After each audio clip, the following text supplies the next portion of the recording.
1340 পদে resource integration centre রিক এনজিওতে নতুন নিয়োগ বিজ্ঞপ্তি প্রকাশিত হয়েছে। এখানে 6টি ক্যাটাগরি রয়েছে। দেখতে পাচ্ছেন ন্যূনতম এইচএসসি স্নাতক পরীক্ষা পাশ করলে আবেদন করতে পারবেন। জুনিয়র ঋণ কর্মকর্তা, এখানে 500টি শূন্যপদ রয়েছে। মূল বেতন 11,500 এবং এখানে এলাকাভেদে কর্মস্থল অনুযায়ী বেতন রয়েছে আলাদা। এইচএসসি পরীক্ষায় পাশ করতে হবে। তো এখানে আপনারা দেখতে পাচ্ছেন ঋণ কর্মকর্তা পঞ্চম যে ক্যাটাগরি, এখানেও 500 শূন্য পদ রয়েছে এবং শাখা হিসাবরক্ষণ কর্মকর্তা 150টি শূন্যপদ, শাখা ব্যবস্থাপক 150টি শূন্যপদ, এরিয়া ম্যানেজারের 30টি শূন্যপদ, পাশাপাশি জোনাল ম্যানেজারের 10টি শূন্যপদ রয়েছে। এখানে শিক্ষাগত যোগ্যতা আপনারা স্নাতক এবং এইচএসসি পরীক্ষা পাশ করলে আবেদন করতে পারবেন। অভিজ্ঞতা অন্যান্য যোগ্যতা এখানে পর্যায়ক্রমে রয়েছে।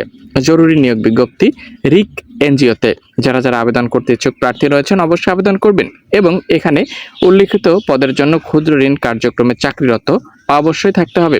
শর্তাবলী রয়েছে।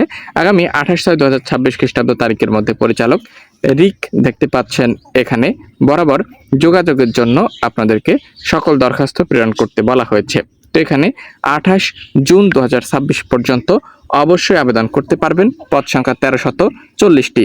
যারা যারা বেসরকারি রিক এনজিও সংস্থায় চাকরি করতে ইচ্ছুক প্রার্থী রয়েছেন অবশ্যই আবেদন করবেন।